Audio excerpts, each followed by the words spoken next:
And I was having a chat with Tam today, and she said she missed the deep questions. So I'm bringing them back.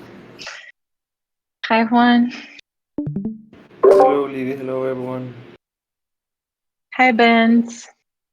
Welcome, everybody. Hey,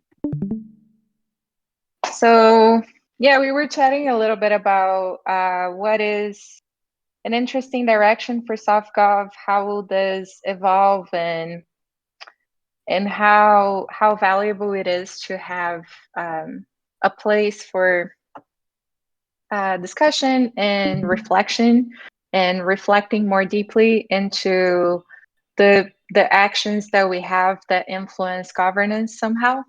And I think pretty much everything influences governance because it's so much of how we make choices, how are we feeling, how do we interact with others. And something I've been thinking a lot about because of the reward systems research group that we're starting with the T Academy is um, rewards and punishment. So, how is your relationship with rewards, and how reward systems are a form of soft governance? Soft governance in in the sense of operating in the background and guiding us towards places. So, a more subtle form of decision making that happens every time that we are performing anything. And yeah, and not so much like a voting type of governance, but how this affects our system, and then consequently, how what types of proposals we end up making, what types of decisions we end up voting on. So yeah, maybe a little bit more of reflection on this is how we live in a reward and punishment society. So we all grew up um, under the social structure of most of our actions are most of the way that society has to guide us towards doing something or not doing something is rewarding us when we do something good based on the morals and ethics of the society, and then punishing us when we do something that goes against these ethics and morals that were established in these social rules. So even in our households, like some people more than others have a very like reward and punishing education system, and some people have other types of education system but still somehow attached to this. And I think we have as humans we have very little awareness of what would be an alternative system to that, and that's what we're starting to look into in the crypto space. And UBI is probably one of those directions for an alternative system, but there are probably many others that are still going to come up. So, yeah, so I wanted to ask, what is your personal relationship with rewards specifically? How do you feel when you are rewarded? And what do you think about rewards? And I'll pass to Aloysius to start us off. Morning. Thank you. Hmm. That was tricky. I got hung up on the other word actually. Punishment. um I don't know how to answer that question. I feel like I've been affected so strangely by the reward system's dog fooding source cred. So I'm like, that's a place. Um I know just in general, like rewards and acknowledgement feel good. But I think I have more of a response for the latter and not so much the reward part in this piece. Can I pass? Can I pass to Nick? Yeah. So rewards. For me, rewards is all about consistency. I think that if we're talking about monetary rewards, consistency is number one on my list. I think a lot of people are okay with, uh, varying amounts of compensation, but I think that having it being consistent for the amount of work that you put in is probably the number one benefit. I think that just relying upon this is how much I'm getting, and this is what work I'm putting in. That's what's important to me. In terms of like punishment, I think that it's kind of the same way. I like to see consistency in terms of a transparent process where people can be honest about, and feedback and expectations. I think that's really hard to do in a DAO, especially when we're also kind of isolated with our work, and it really impacts the way we perceive each other and what each other is doing, because we only see fragments of what people are doing, and so it's kind of hard to have an objective view on whether it's good or bad, and so it brings a lot of you know. Uh, haziness in terms of dishing out punishments. And so, um, yeah, I guess my perspective on these two concepts is consistency. And I think by having consistency, it does help a lot with how we participate and our approach towards things, and the decisions that we make. But yeah, I think that's kind of maybe not what you're trying to go for, but that's just my thoughts initially. So apologies if not. I will pass it to Mitch.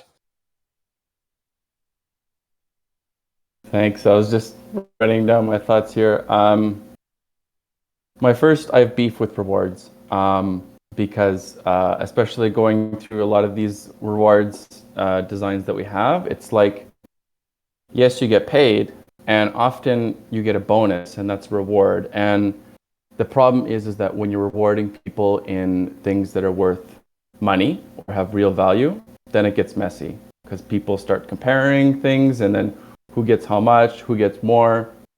And I really think that we should start to think of better incentives than money to reward people.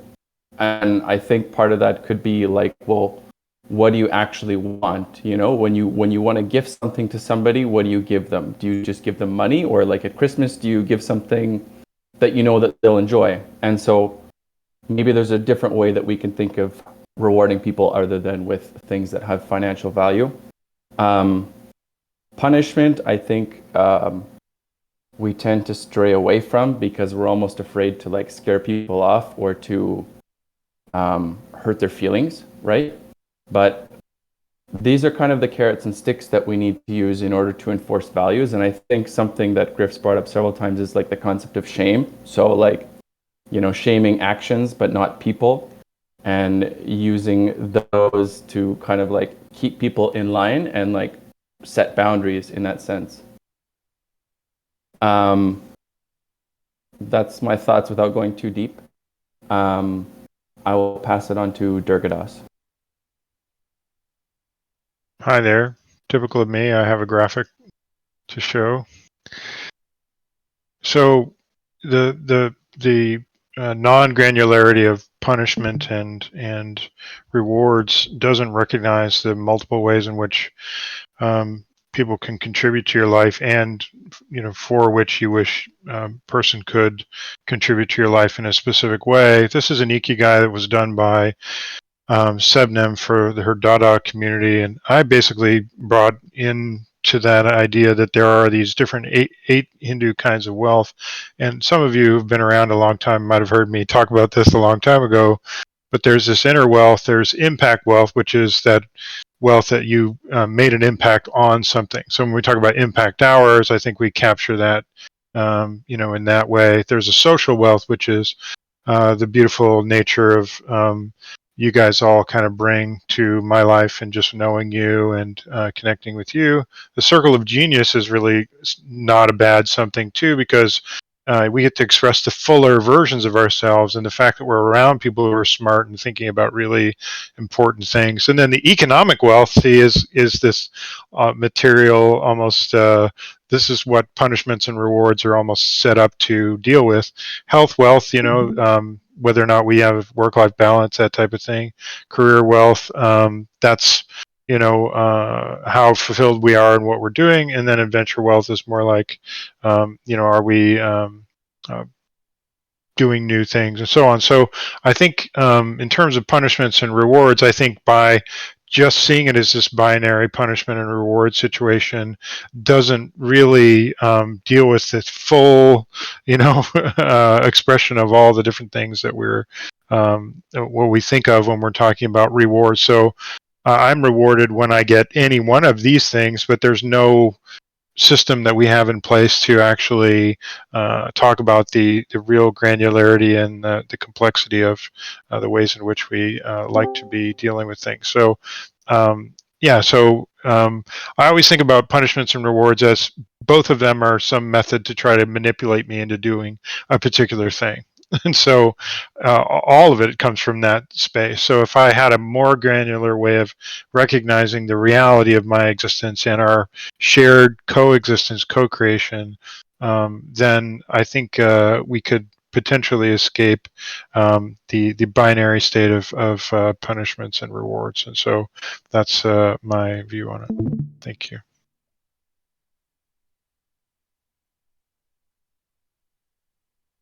Before you pass, can you share the? Can you share that? That's really interesting. Thank you. Sure. Yeah. And I'll pass to Tim next.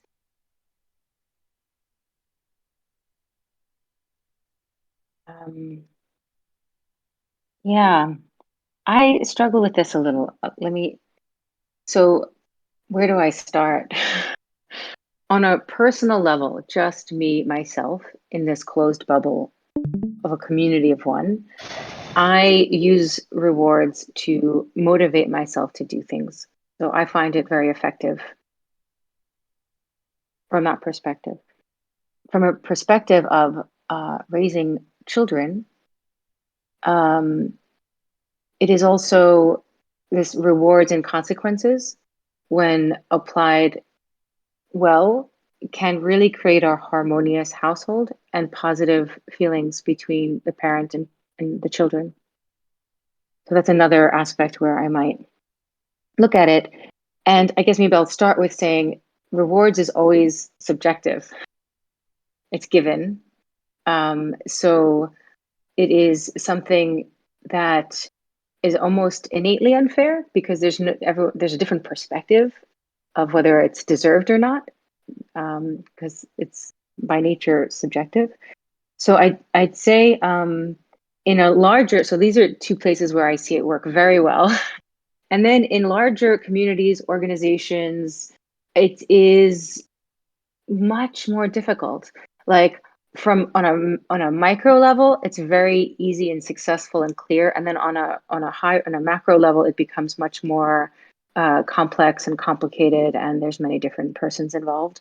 So I think that rewards are really necessary and important, and it's a way to show appreciation for efforts.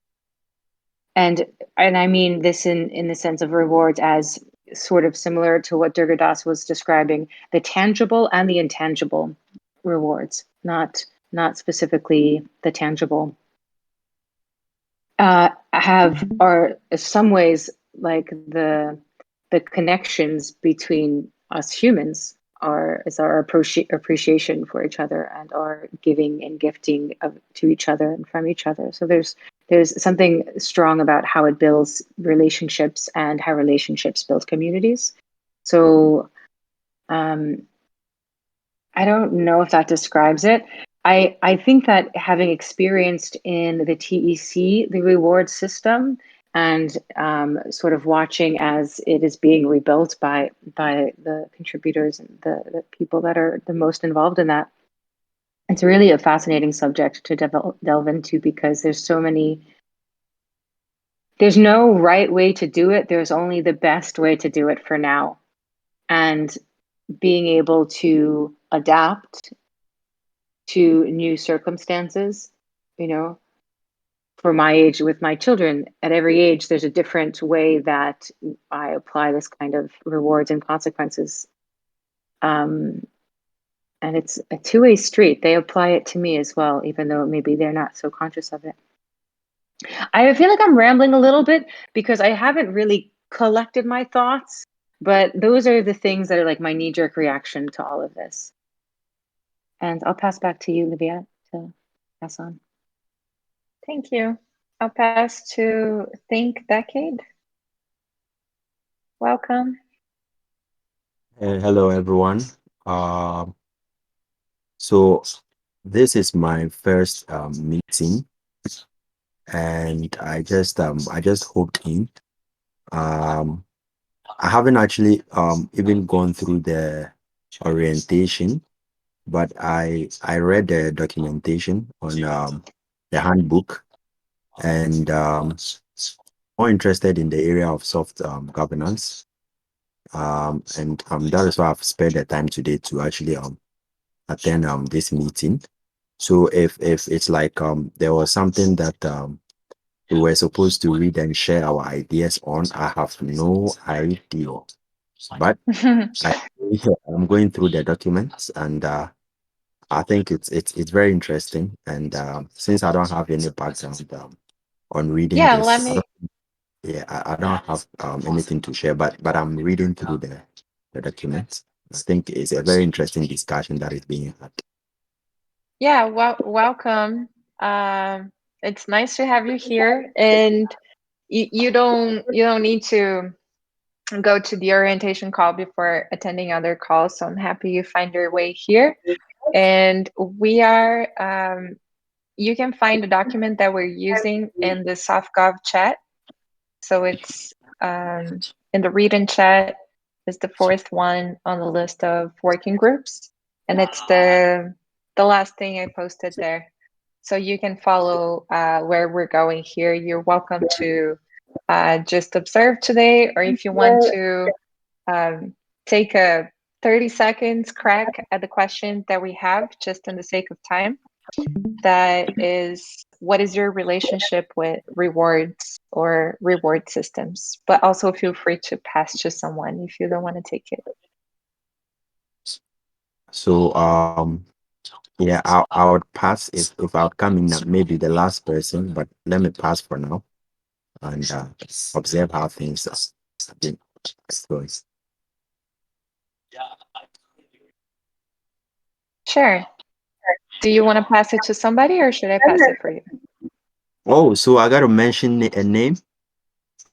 Yeah, just pick Wow. someone in the call. Oh, okay. Code calling. Let me code call somebody. Let me. 2140. Sorry, but I'm passing on to you. Okay, so I'll help you to pass to Zaptimus. Oh, okay. That's enough. Okay, all right. Okay. Thanks, Levi. Yeah, thanks, Think. Yeah, I have a dark thinking on rewards, and I feel like rewards are dangerous because they manipulate people's behavior. For instance, like my parents, in order me to pass the exams or when I was studying, they were telling me, "Oh, if you pass this exam, you get this," and if you know, like, and yeah, somehow they're manipulating your behavior, and yeah, addressing the thing like what Mitch was saying about the different types of reward and monetary, I think that would be super cool, but it's so complex. Like sometimes people, like if you like, there of course like there are people like get motivated for other things, but health, or like Durga that was showing a very nice graph, and if you like social recognition, but the thing is like these other type of rewards are harder to are much harder to give to people because like you cannot do pull-ups for others, or you can cook, but it's harder. Like actually, like the good thing about money is like it's simple and it's easy, and then that's why we use money on the, I feel, on the on our day-to-day basis. Like people is actually doing work 40 hours a week, and majority of the time they don't even like what they're doing, and they just do it for the sake of the reward. That's why I'm saying like it's very dangerous like to manipulate people that way. And I also think like if on our reward system, like the goal should be like to improve the, like we should use this manipulation to improve the TE field. And that's what I think, like, and I'm always so scared about centralization. Like if we make it decentralized, we can keep more accountable. Like when there is a centralized committee, things can happen. I don't know. I'll pass it to Edu.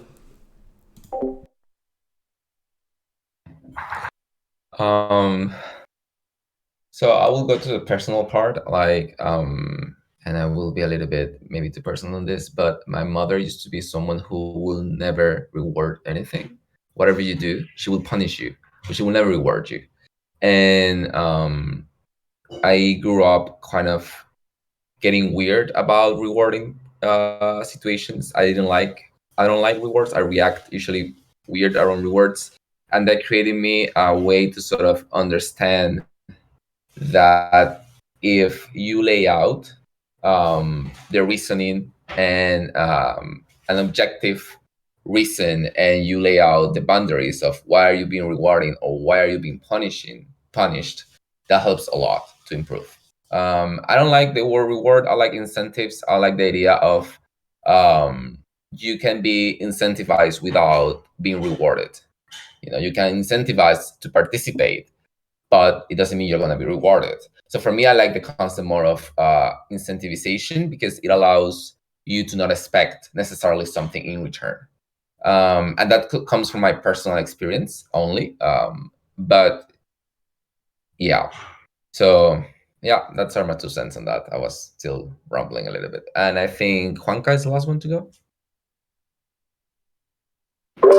Yeah, thanks, Edu. There's still Ben's after. I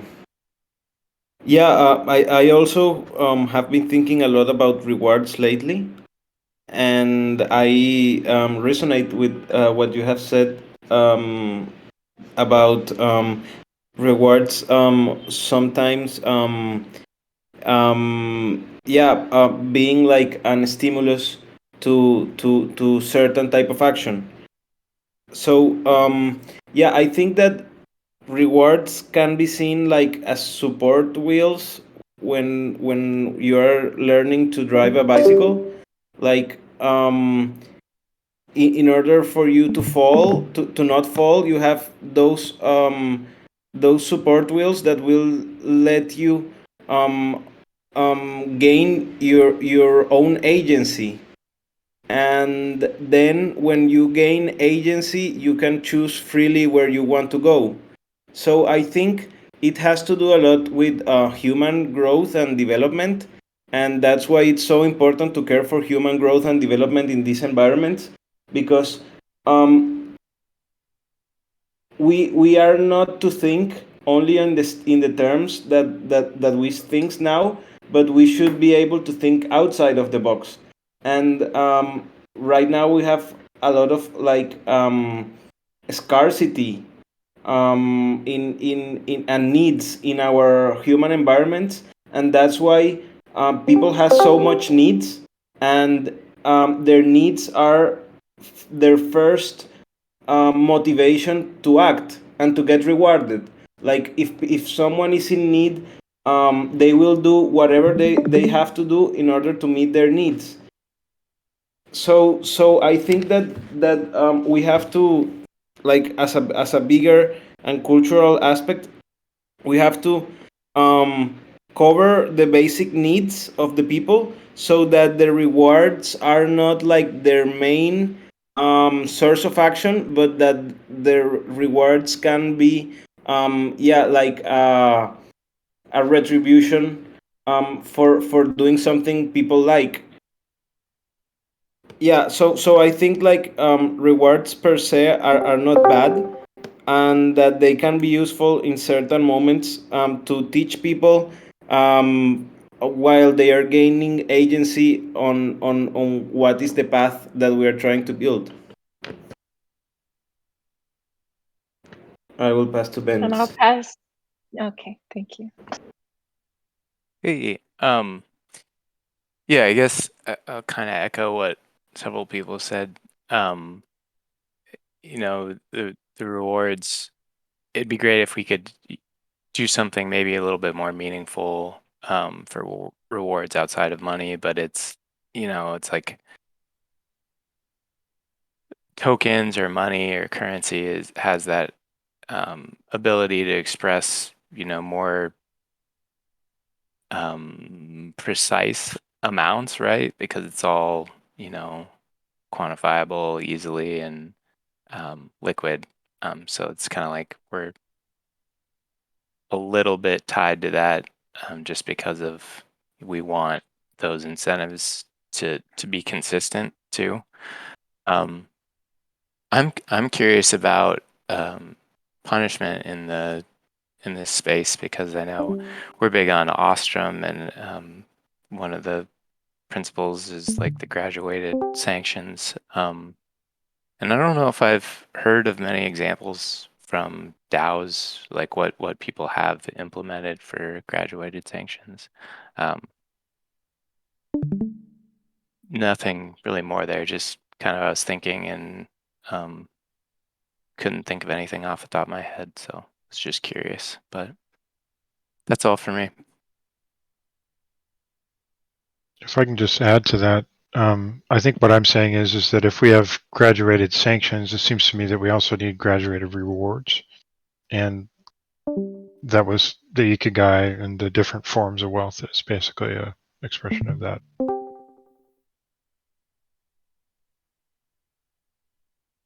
Yeah, that is actually a big topic that we don't have so much time to get into it in this call, but we've been discussing that on Gravity, and there's a Juan, would you mind to link the forum post about graduate sanctions that are there? And also, we've been trying to not use the term graduated sanctions.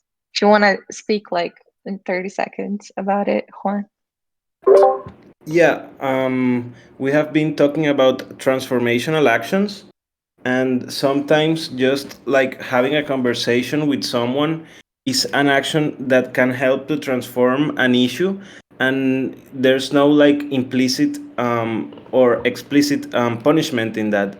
It's just an action that is implemented to communicate something, but it's not per se a sanction. There can be sanctions, but it's like a scaling mechanism.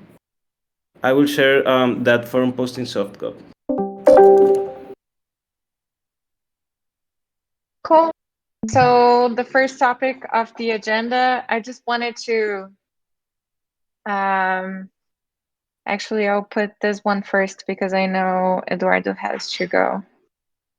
So yeah, Eduardo and I had a great call today about the snapshot template he drafted. Do you want to speak a little bit about it, Edu? Don't worry, you can go ahead. It will be easier.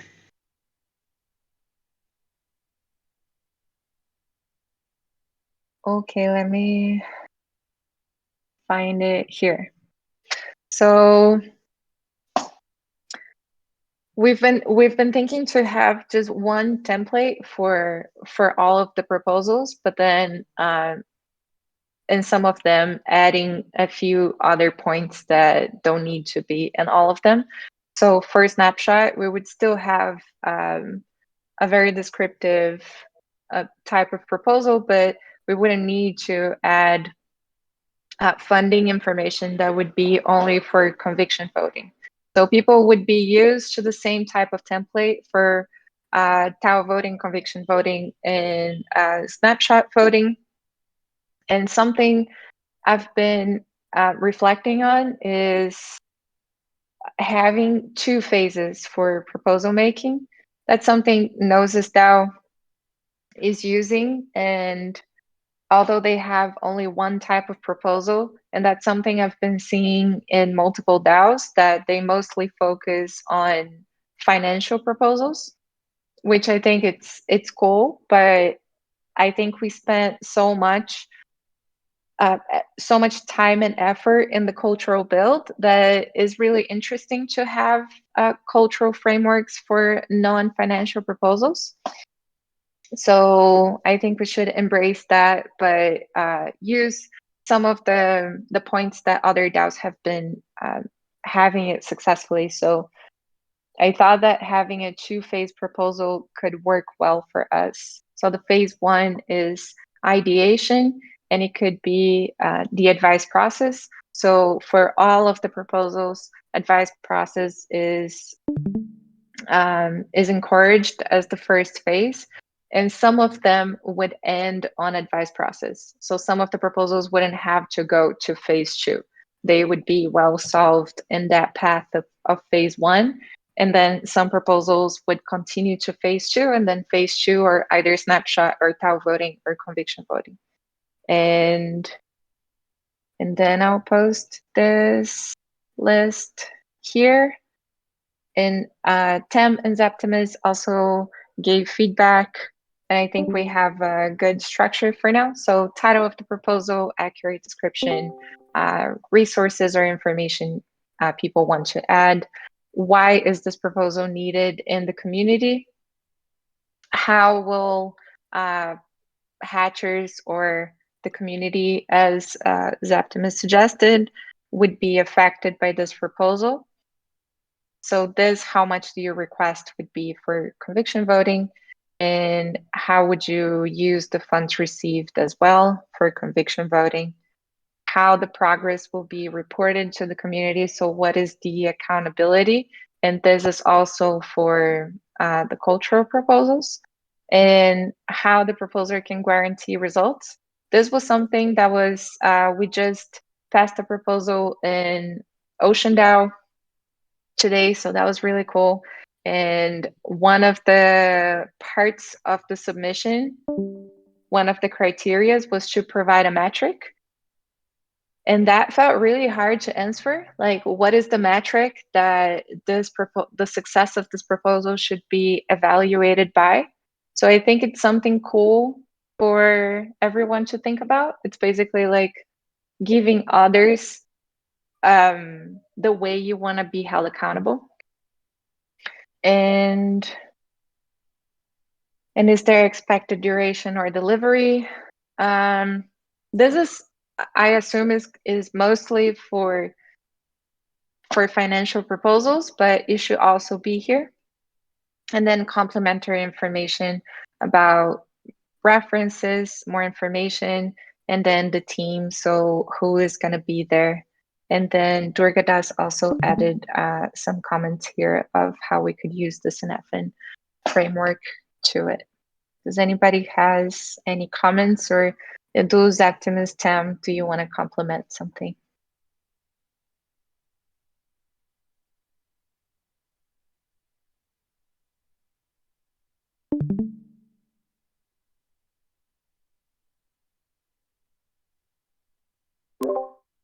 Okay. So we can. I was just going to say, like, maybe we could have it on a, like, instead of having questions, like, have like, I feel more, at least me, I feel more comfortable with the, something similar that we have from the proposals on the forum, like title, instead of questions, like sentences. It's just a feeling. I don't know if it's better or not, but I feel more comfortable with sentences than questions. Yeah, that's a good point. The questions can be impositive a little bit or feel imposing sometimes. There will be certain questions that I will probably leave because maybe they are I don't want to say mandatory, but they are important. So we probably want to note them. I don't know. I feel this is an exercise. This proposal is more of an exercise of how we can sort of find good practices and guidelines for further down the lane. So I will, if possible, encourage everyone to provide feedback if it's possible, if it's under your scope, because I feel it's nice for us to be aware of this and in a way to know how we will be proposing, what information do we need in order to propose, and so on. And it could be a good practices for everyone, even just making this up, but funding proposal for working groups. There are certain things like accountability that could be interesting for applying for funding for the working groups, and how you're gonna metric that. Not only the roles that you're gonna have and how much you're gonna get paid or how much you're gonna get rewarded or whatever, but also which metrics you're gonna sort of give back to the community after this 3 months or after the period of time. Back to you. I'm going to jump in with some thoughts too. So in the ZenHub issue, I linked to 2 other organizations and their templates. One is PrimeDAO, and the other one is Bankless. Just to sort of like, as we were looking at using a template for ourselves, looking at what I think were 2 pretty good templates that were used. And some of the things is that comes across. I mean, if we look at the proposal for Bankless, maybe I'll just share it now. If you give me a minute. I guess what I want to say is, like, if we think about who is going to be using these, the barrier to using it should be as low as possible. So for me, simple is better. I don't know if that's contrary to what we were wanting to have more information, but like the Bankless proposal is quite simple. The PrimeDAO one is much more sort of blocky, but it's sort of just like, what's a pitch? How much are you asking for? All the other information. And comparatively, I look at ours and I am a little intimidated. Like, I need to write a proposal, but looking at this, I'm like, I don't know.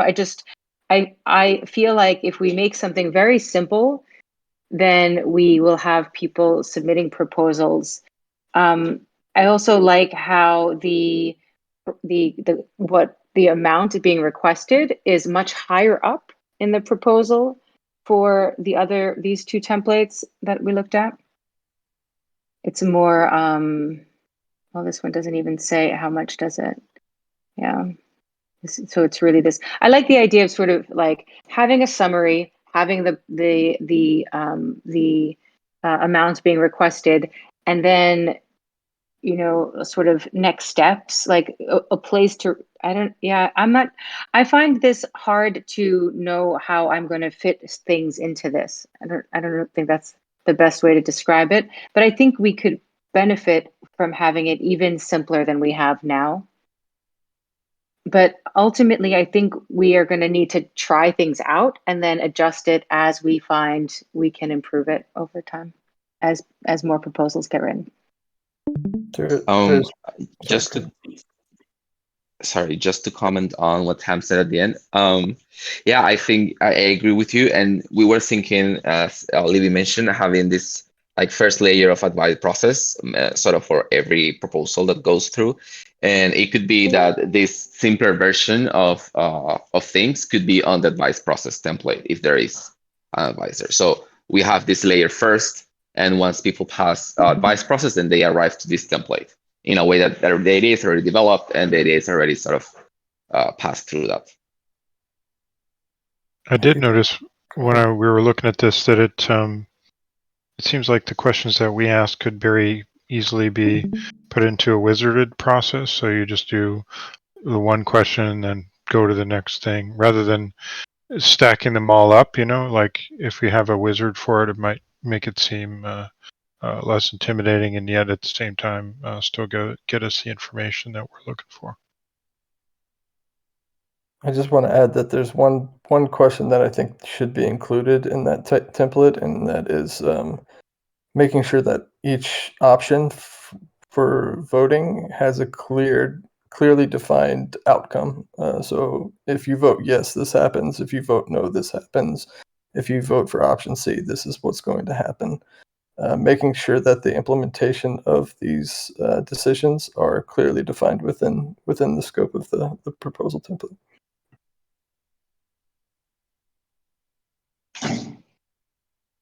Yeah, I think like a little roadmap could be added. Like, what are some delivery steps? But I think ultimately the proposals should be yes or no for most cases. I have mixed feelings about being too simple, because I feel like it should require some thoughtfulness to write something, so we have less spam. But I agree that it should be like thoughtful in a way that it's kind of intuitive, and we can probably get better with that. I think there's a fine line between thoughtful and confusing, right? So if the template is confusing to use, then that also de-incentivizes proposals. Yeah, exactly. There's kind of a principle in doing writing, right? You want to make it simple enough that anybody who's dealing with it for the first time can understand it, but then have enough content in there that somebody who's an expert can get to it. So I think maybe just by saying, here's what you're going to need to complete this survey or to complete this proposal, and then get them to go do all that. And then we ask all the sort of wizarded questions as we go along. That might be a nice UI way to do it.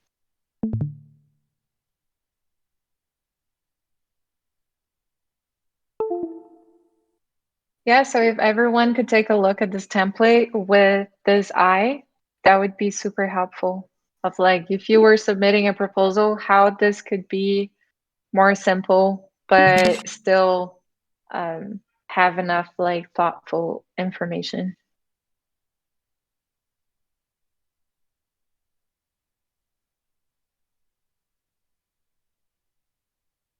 And then next topic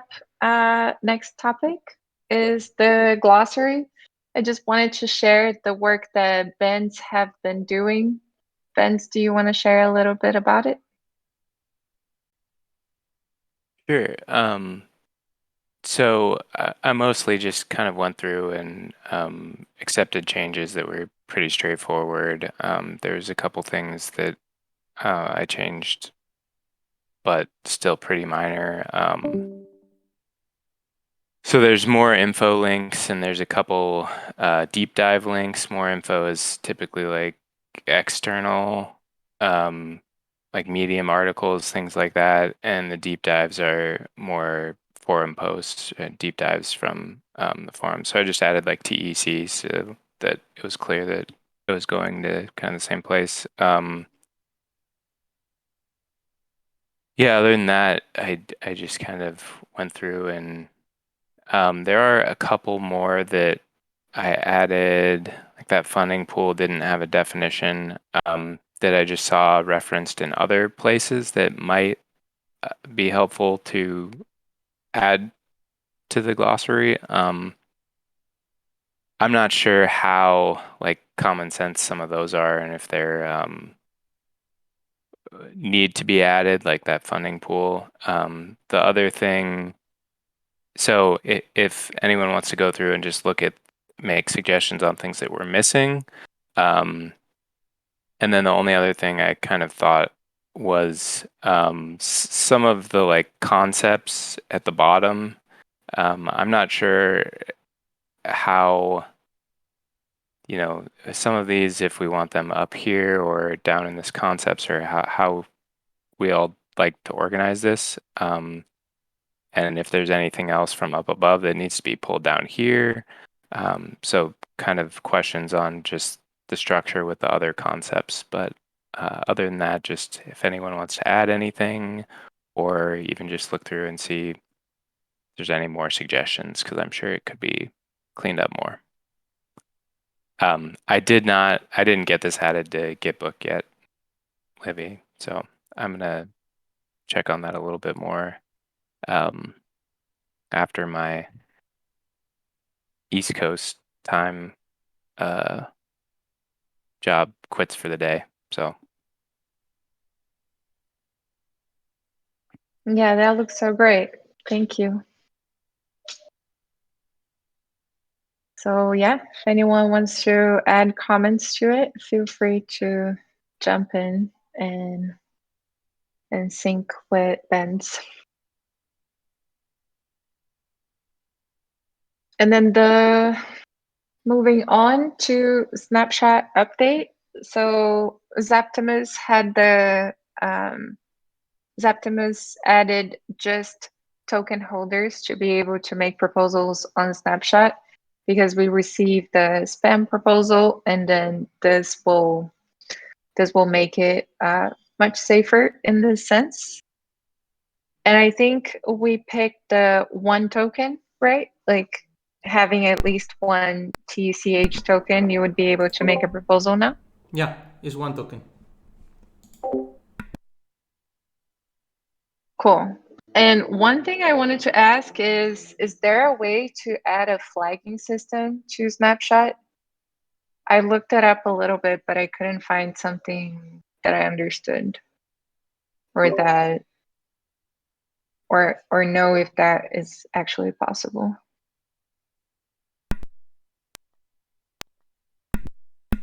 When you told it the other day on the chat, I was looking, but I couldn't find anything. But I couldn't find anything. But if someone saw it, we might implement it.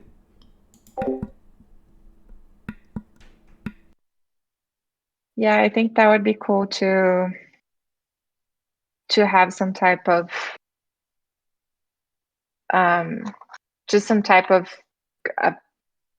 communication on Snapshot, because even if a proposal didn't go to the forum first and they want to go and they are straight on Snapshot, it would be cool to have like some type of flagging system that we could talk to the person, because a lot of times we don't have their contact, just their addresses.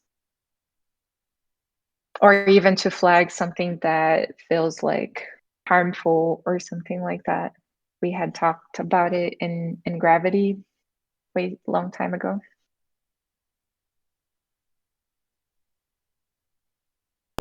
Do you think, could you take a look at that, Zap? Do you think it's possible? Yeah, I was looking into it and I didn't find anything. But actually, there was another discussion in the forum regarding the snapshot, and they were telling like what to do with these bad proposals. And my reasoning is just leave it there and ignore them. But I feel like also, like some people can fall for those tricks, like, okay, donate some money here, and people just do it. And we could also have a process to delete those if that's what we want.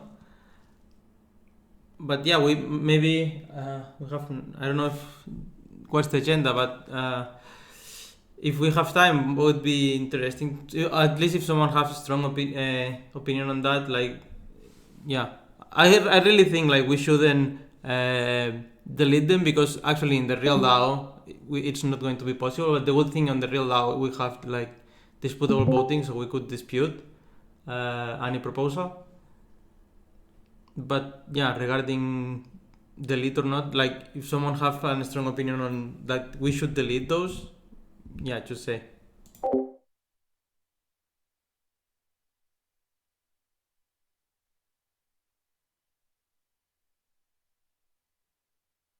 Anybody? Seem like overkill to have another proposal to kill it. I don't know if that seems absurd, but like, what if I wrote a proposal and you guys were all like, yeah, okay, I see it now, yes, or something. I don't know.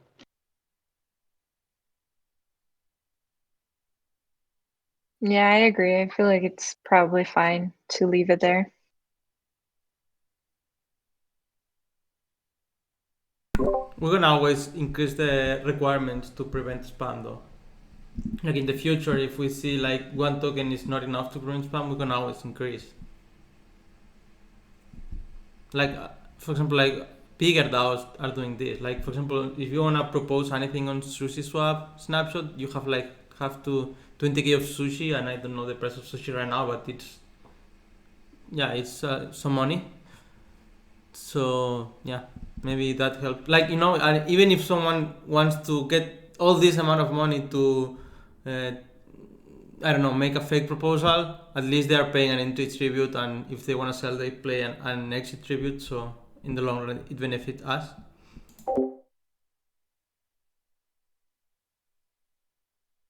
Yeah, so maybe we leave that for the future when we start having too much spam or something that we need to think about it. Yeah. And then, cool. The last thing I wanted to share in the last minutes is we've been talking about having feedback loops and having more space for feedback, and how it's tricky in decentralized orgs to have space for things like that. So we had this template in the common stack, and I just repurposed for the TEC for us to have like a peer-to-peer feedback loop. And the way I thought that this could work is just if there is anyone you would like to give feedback to, or if you would like to receive feedback, to say that you're open for receiving feedback. Maybe we can have a list of people that would be open to receiving feedback and have that available, and then we can use this to work it through. So just, we have a few questions here, but I just put that these questions are only examples, and people can feel free to craft their own.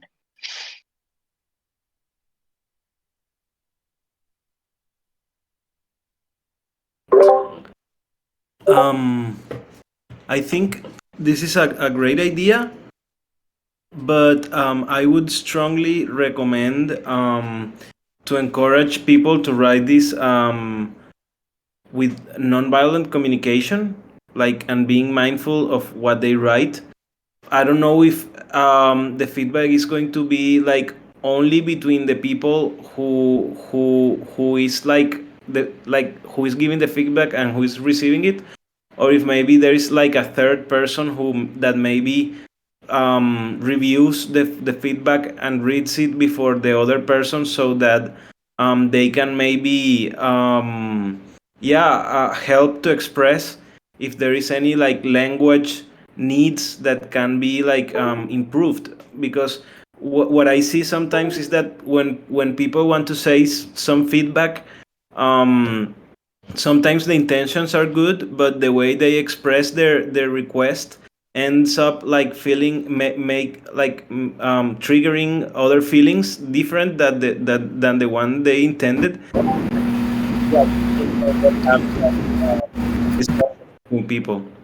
But I think it's good. I only would be very cautious on the nonviolent communication, and I would suggest to have someone reading it before the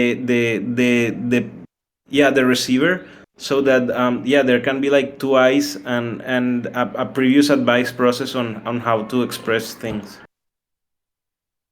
Sorry, what's the purpose of this peer-to-peer feedback?